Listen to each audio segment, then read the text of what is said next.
Back in 2017, an entry into the emerging DCEU franchise was released, starring the DC Comics queen, Wonder Woman. A movie that showcases a hopeful tale of love, triumph, courage, and a strong story with many twists and turns. And with this massive success, the folks over at DC decided to continue Diana's story with Wonder Woman 1984. But unlike its predecessor, Wonder Woman 1984 was filled with issues that left many fans disappointed in what originally looked to be a promising film. Today, I take a look at Wonder Woman 1984 and try to fix this movie that fell just short of the mark. Hey guys, my name is DJ and welcome to What They Should Have Made, a show in which I take a look at a fictional story from the world of movies, video games, what have you, and try to improve upon it with my own ideas. So, like I said in the intro, I feel as though Wonder Woman 1984 was just on the precipice of being something rather interesting. While it had all the tools to bring in fans through its marketing, the film lacked a real core to its center. It's a movie that doesn't make you feel too much, which is a shame because it had some rather fun ideas that it teased throughout the trailers leading up to its release. Them bringing back Steve could have been a fun idea, but it just didn't really live up to any sort of memorable expectation, and it had a rather unsatisfying ending. Having Cheetah in a Wonder Woman movie is a great idea, but she felt like this weird, unconnected side mission to the main story, which is a shame considering the fact that she's Wonder Woman's arch nemesis and should probably have a more prominent role. Having it take place in the 80s is fun, but it didn't really feel like a movie that needed that aesthetic, and it just felt more like nostalgia bait than anything else. And while I don't really have too many problems with the actual main story, I really just think it's a bad story when relating to Wonder Woman specifically. Instead of this movie diving more into Wonder Woman's lore and overarching story from the first movie, it feels more just like a warrior fighting a man with unlimited wishes. And while I kinda like that story as a concept, it just doesn't feel right for Wonder Woman specifically. Don't get me wrong, I like Max Lord. He's the most interesting part of the film, but something about him doesn't quite gel with what the first Wonder Woman movie showed us and the potential of that story. He's just not really someone that I would have expected to see in this movie, and he just doesn't gel right for me. So in my rewrite, I will say now that I don't have Max Lord in this movie. He can be in another film, sure, I don't really mind that, but Wonder Woman 1984 has so much to play with the overall Wonder Woman lore and her overall story from the first movie. But don't worry, his replacing cast of characters should hopefully make up for this pretty big admission. So, without any further ado, let's begin with my rewrite of Wonder Woman 1984.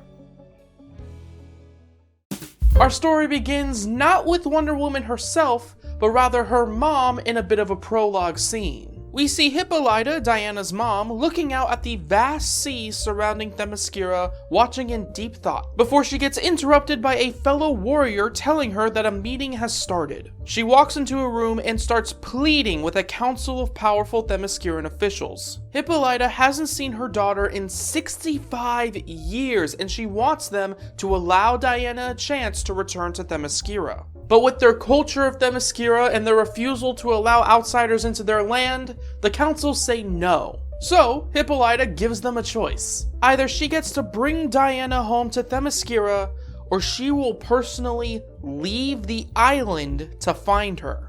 But, before we can see their answer, the scene cuts off. So with this intriguing mystery on Themyscira hanging in the air, we cut back over to America to kick off this exciting story with Wonder Woman. And we kick it off with a daytime robbery at Veronica Cale's Museum of Generalized History. That name is important, trust me. But of course, this museum robbery gets thwarted as Wonder Woman comes in to save the day. Just like in the beginning of the real movie, we see Wonder Woman defeat several crooks in an exciting museum fight.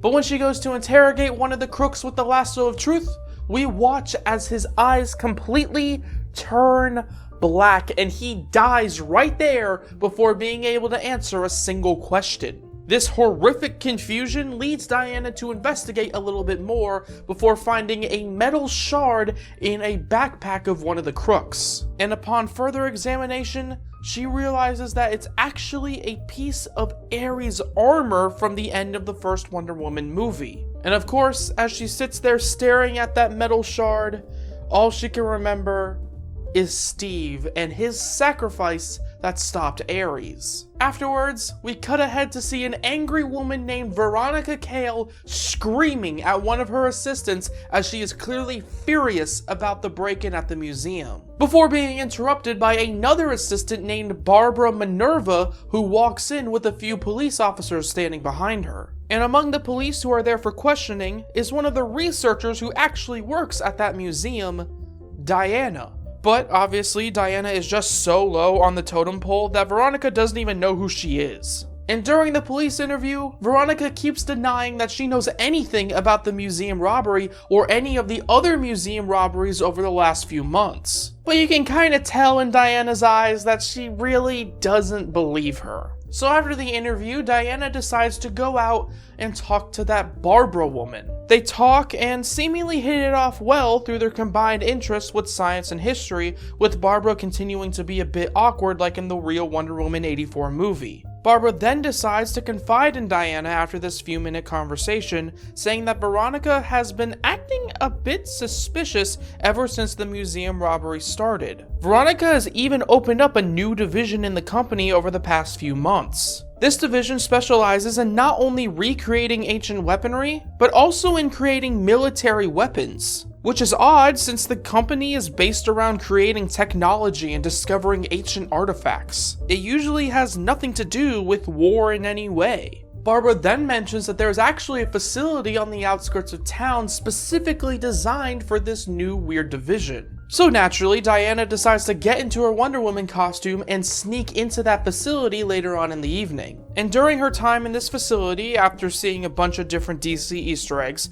her eyes start to fixate on a golden cat statue in the middle of a room. As she approaches it, she sees that the statue starts to create a beam, almost like a projector. And suddenly, we see a man walk through the beam and stand in front of Diana. And the man who walks out is none other than Steve Trevor. Diana just stands there, a tear running down her cheek, unable to even believe what she is seeing, before Steve rushes in and kisses her immediately. Diana's guard completely drops as the two hold each other close. And their embrace and love leads us into the next morning as they wake up next to each other in Diana's apartment. As they wake up, Diana starts to question more about what exactly happened. Obviously, she loves Steve and is thankful that he's here, but she just doesn't understand how the hell he got here. But Steve quickly tells her not to worry. In a cute and cheesy line, Steve says that Diana taught him not to question miracles. He used to be so strict about the rules and reality, but Diana proved that truly anything is possible. And now that they have this second chance together, all Steve wants to do is stay with her.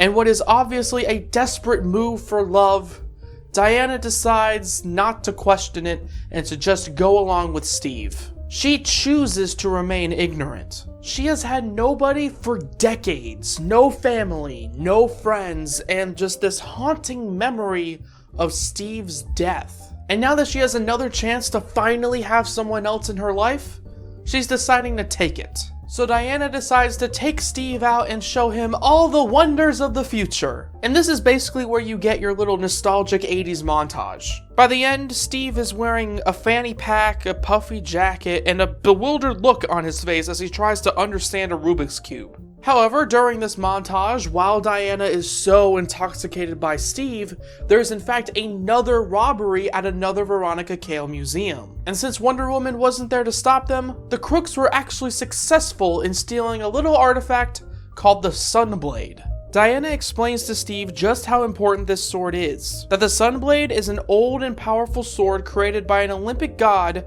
named Hephaestus. And after Diana's brief explanation, she looks over at Barbara, whose skin is completely pale. She heads over to Barbara and sees that she is completely shaken up by something. She says that she overheard Miss Kale yesterday talking on the phone with someone about the museum robbery before the actual museum robbery took place. Barbara then says that she wants to help in any way she can. As Veronica's assistant, Barbara has access to rooms that most people don't. She even has a special pass that allows her to enter Veronica's office. And then Barbara makes a shocking statement.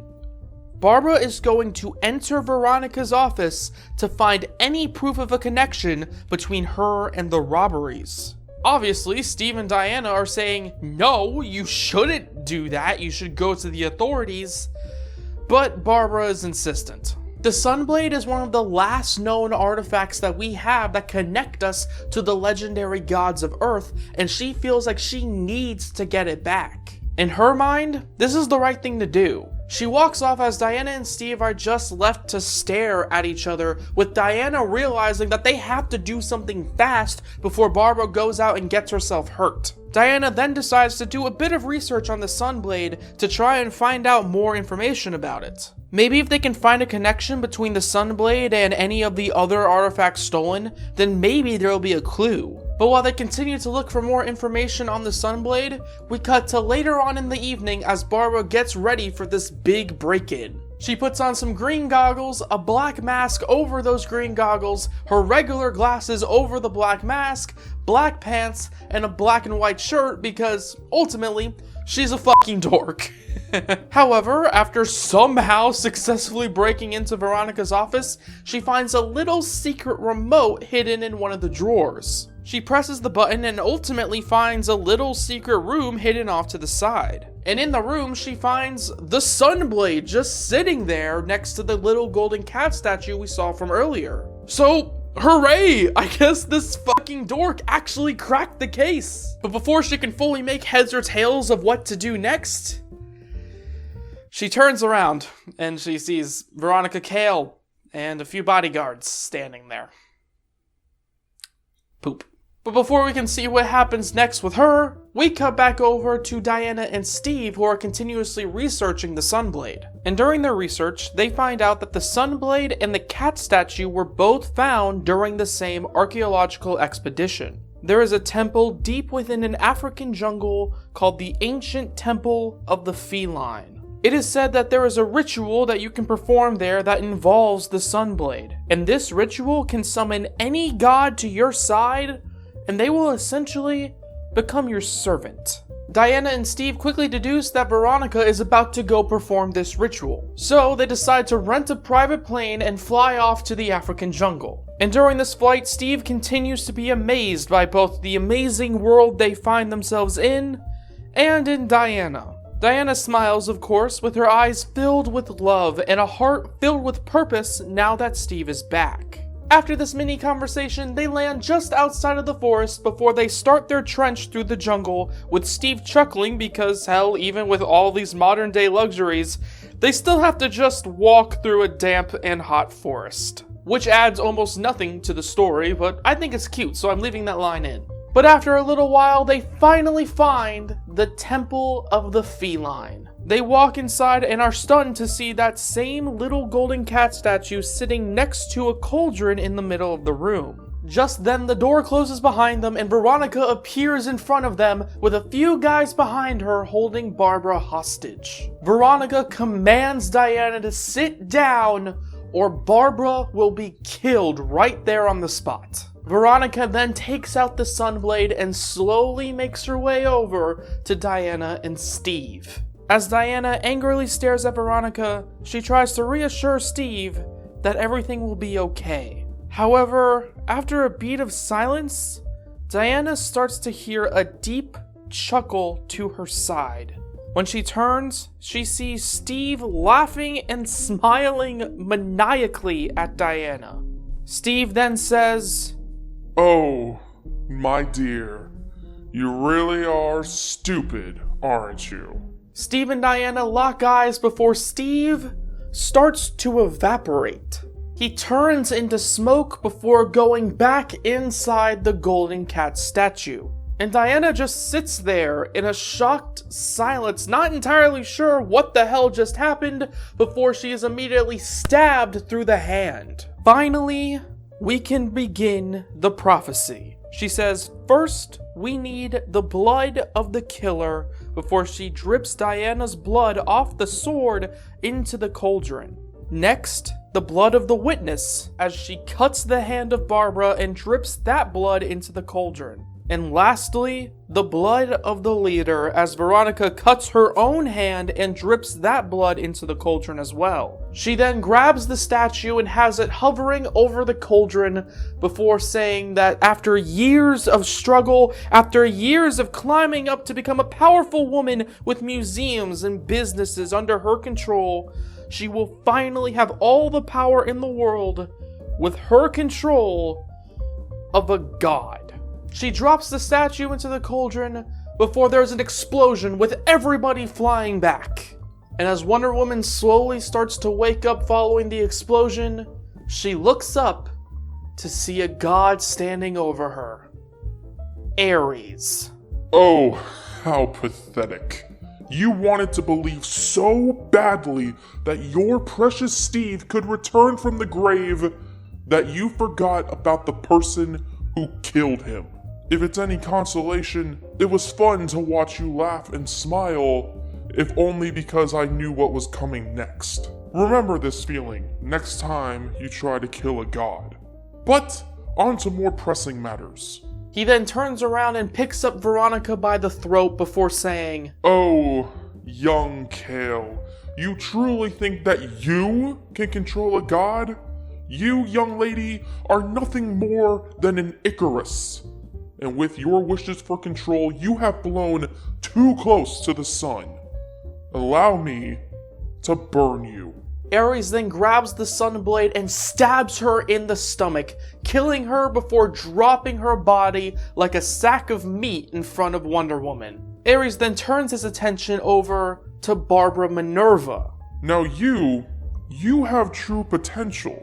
You have served your entire life as someone's second when you really have the capabilities of being in control.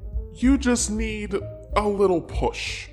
So, Barbara, I will spare your life and give you a new one. In return, your life will be spent in service of one goal. Kill that Themysciran. Ares then picks up the head of the now in pieces cat statue before placing it on Barbara's chest. He then uses his power as the cat head starts to melt into her body with a green glow. And as Barbara sits there unconscious, Ares turns around and stares at Wonder Woman. Ares nods, saying that they will meet again soon, and he leaves. Wonder Woman quickly gets up and chases after him through the jungle before ultimately making it to the plane in which she arrived in, realizing that Ares is long gone. When she realizes he's gone, Diana just collapses to the floor with her anger, her frustration, her pain, all of these heavy emotions hitting her at once. Her one chance at love, her one chance at having a real family was just used as a weapon against her. She is at her lowest point. She has no idea what to do next before she hears the hum of a car pulling up next to her. Diana stands up as the car parks next to the plane, and when the car door opens, out comes Hippolyta. That's right, after teasing it at the beginning of the movie, Hippolyta has reformed with her daughter. She has made the bold decision to choose Diana over her home on Themyscira. Of course, Wonder Woman immediately doesn't believe this and rushes to attack her before immediately getting taken down by her mom. And as she lays there, she realizes, well, shit, you just took me down. I'm freaking Wonder Woman, and you just took me down. Shit, you gotta be my mama. Hippolyta then gives her daughter a hug, with Diana finally finding the one person she needs, the one reason to keep on going with her true family, her mother, Hippolyta. And as they embrace, we cut ahead to a scene later on in the evening where the two finally get a chance to talk about the situation. And as Hippolyta starts bandaging up Diana's hand, we watch as Diana starts to apologize. She says that she is so sorry for leaving Themyscira, and she is sorry for whatever stress she has brought to her mom. But now, they have more pressing matters to deal with. Diana needs to go out and stop Ares, and her mom agrees. Hippolyta says that she will take Diana back to Themyscira, and they can all defeat Ares together. So the two fly off to Themyscira together to warn everybody that Ares has officially returned. Hippolyta immediately runs off to prepare the warriors for battle as Diana heads off to the council meeting hall that we saw in the beginning of the movie. Of course, the council members are furious that Diana has returned. Her return goes against everything that Themyscirans believe. But obviously, they realize that they have to push this conversation to the side to deal with Ares first. However, before Diana can say too much more in the council hall, they all hear screaming coming from outside. When they walk out, they are surprised to see Hippolyta in battle against all the other Themysciran warriors. Hippolyta then turns around, stares into Diana's eyes, and starts laughing maniacally. That's right, once again, it's that son of a fucking bitch, Ares. Diana's trust has once again been used as a weapon against her. Diana wanted to believe so bad that she could finally trust someone, but that son of a bitch Ares had to use it as a way to exploit her. And with dead bodies surrounding him, Ares looks off not at Diana,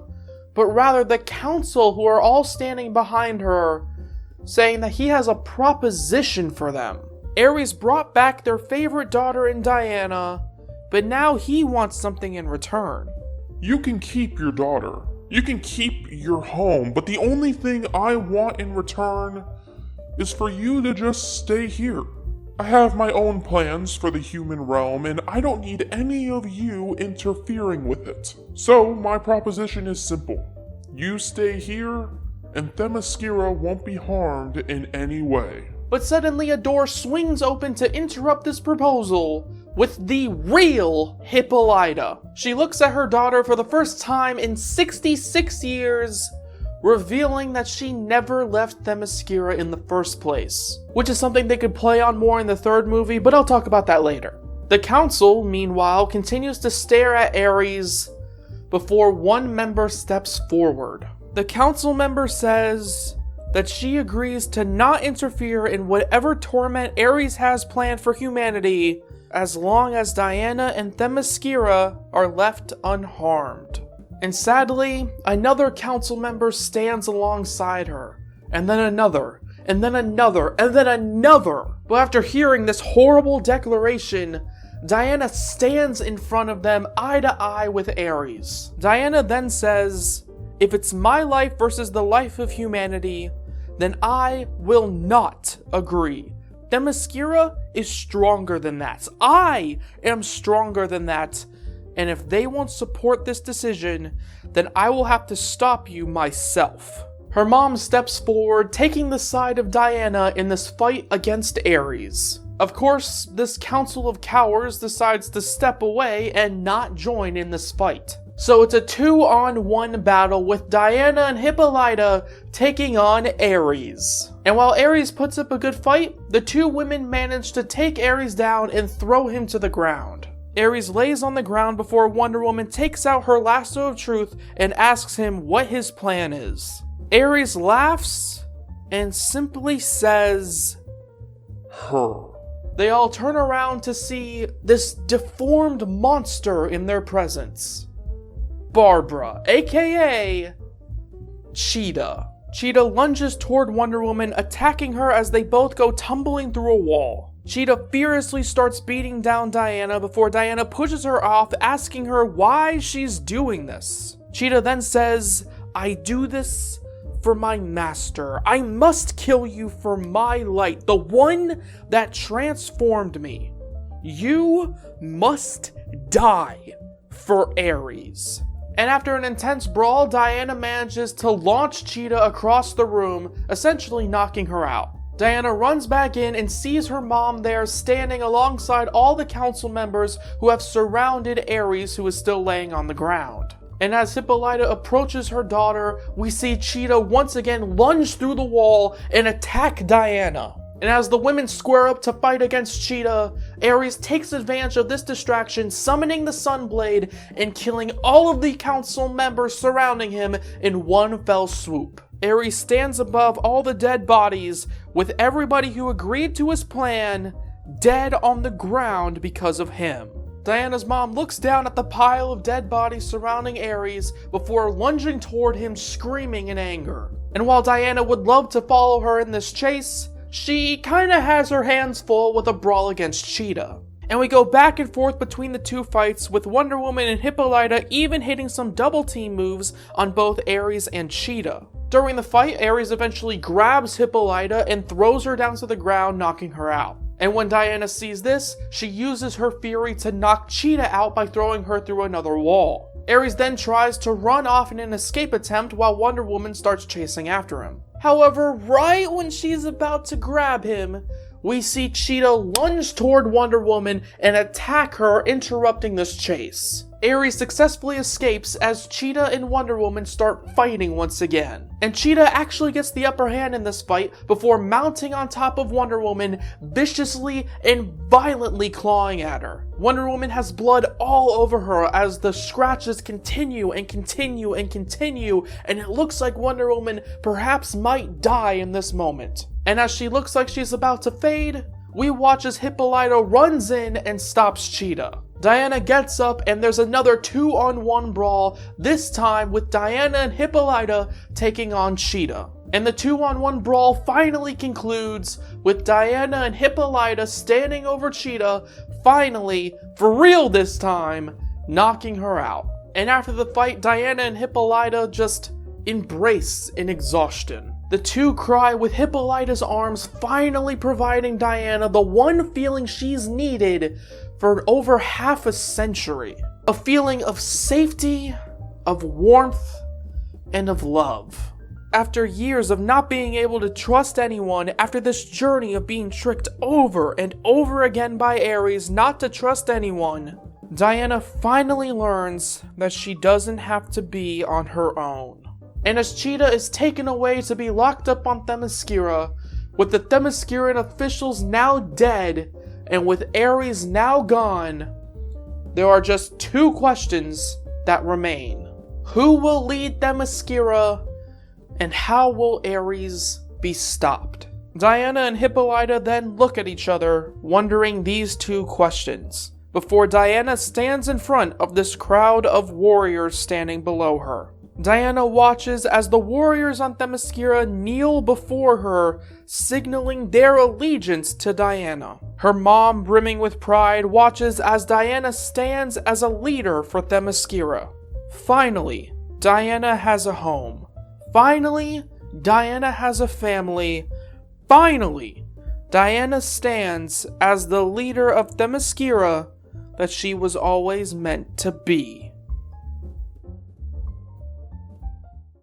And that, ladies and gentlemen, is how I would have made Wonder Woman 1984. Yeah, okay, I know that there are going to be a lot of people who really hate the fact that this is technically an unfinished story. But I think that this movie could actually be the perfect setup movie for Wonder Woman's ultimate finale in this timeline. Which I understand may be a bit underwhelming for some of you, but there's just so much you could do with Wonder Woman and her overall lore in this franchise that just having two movies doesn't feel like enough. To me, this version of events can turn Wonder Woman 1984 into a Harry Potter and the Deathly Hallows Part 1 situation. With all of these character moments and all of these little lessons that give Wonder Woman 3 the perfect motivation to become an incredible movie about triumph and payoff. Not only that, but I think that this version of events actually accomplishes a lot for both Wonder Woman as a character and a series. For one, it establishes Ares as a continuous threat for Wonder Woman across multiple movies, which is something that is oddly rare to find in superhero movies. No big successful superhero series that I can think of outside of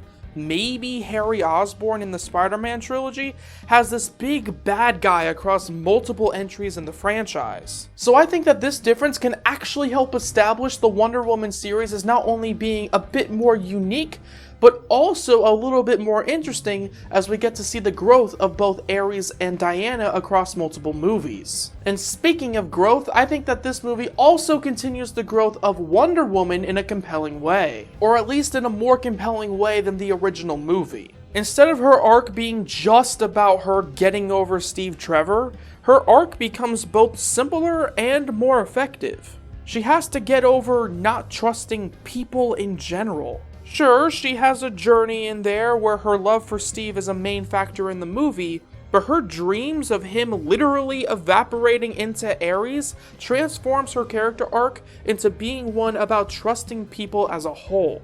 Not only that, but this movie actually brings Wonder Woman back to Themyscira, which is a fundamental aspect of her character in my opinion. Her entire history, her heritage, and her more intriguing qualities are actually enhanced when she's a part of Themyscira. Gotham City is to Batman as Themyscira is to Wonder Woman in my opinion. And this version of the movie also sets up a lot of interesting things for that big climactic sequel that I just mentioned. With this version of the movie, you have the looming threat of Ares to worry about, which you could compare to Voldemort if you want to continue that Harry Potter comparison. You have Wonder Woman returning to lead Themyscira into battle as its new queen. You have the underlying questioning about Hippolyta with her decision to choose Themyscira over finding her daughter from early in this film. And you have the potential of Cheetah rejoining Ares or perhaps even joining Wonder Woman in a fight to become more of her own person. There's a lot of fun avenues you could play with this epic finale of Wonder Woman 3, while also having this film as a more interesting version, in my opinion, than the original Wonder Woman 1984 that we got. It's action-packed, it's full of twists, and it's a fun dive into Wonder Woman's roots as she continues to grow in this world. I believe that this version of Wonder Woman 1984 is not only a great sequel to the first movie, but it's also a great precursor to what could be Wonder Woman's biggest war to date. Thank you all so much for watching this video. What did you think of my version of Wonder Woman 1984? And what other stories would you like me to rewrite? And while you're at it, do you guys want to see me create that version of Wonder Woman 3 that would be the sequel to my version of 1984? Be sure to like, comment, subscribe, and all that good stuff. But until next time, have a good day. Bye-bye.